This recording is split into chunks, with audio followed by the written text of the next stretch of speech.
Because of manslaughter, the girl was sentenced to exactly 1 minute. Law enforcement officers squeezed eye drops into her eyes, causing the girl to faint instantly. Her consciousness entered a virtual prison. The girl slowly stood up and found herself in a small, dark room. The only thing accompanying the prisoner was an electronic screen. The prisoner could only be released after 365 days, but in the real world, only 1 minute had passed. To help the brain adapt to the time concept, the prison provided daily food. As long as she maintained the habits of the real world, her brain would function correctly. This prison had no other prisoners, and not even any guards. Normal people could not bear the torment of loneliness. Every night at 8 p.m., the electronic screen would turn off on time and wouldn't power up again until the next morning. The daily food rations would also refresh. The sentence entered the second day. Jessica was utterly bored. She even forgot about her own existence. She was the developer of the project. Jessica had originally developed this project to treat patients in a vegetative state, but the company, in pursuit of profit, changed Jessica's code, turning the project into a virtual prison. Due to side effects of the program, users died, and Jessica became the first prisoner of the virtual prison. She began to check the code in the prison, hoping to find the cause of the side effects. Once she had a goal, time passed quickly, and soon it was the last day.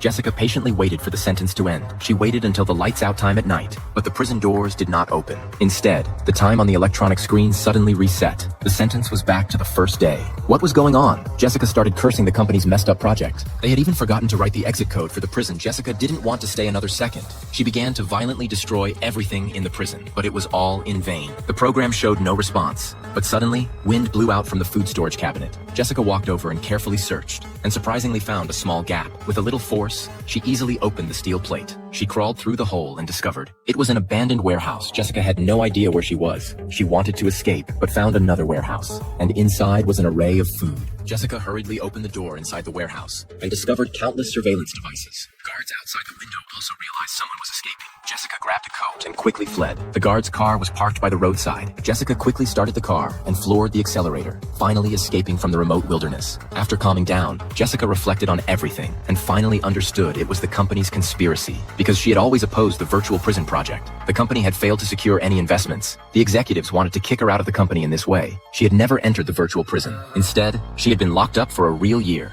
Now the company's virtual prison project was fully deployed, and the company's advertisements were everywhere on the streets. Jessica was furious. She went straight to the police station to report the case. The police record showed she had gone missing a year ago, but the immigration record clearly stated that she had actually lived in Italy for a year. Jessica anxiously told the police everything about the small dark room, but they didn't believe her. After repeated requests, the officers agreed to investigate the scene, but unfortunately, the warehouse had already been completely demolished. All the evidence had been covered up. The apartment where Jessica had once lived had already been rented to someone else. All the research results had been packed and taken by the company. In a desperate situation, the company's executives found Jessica and offered to take her to a safe place, explaining everything to her.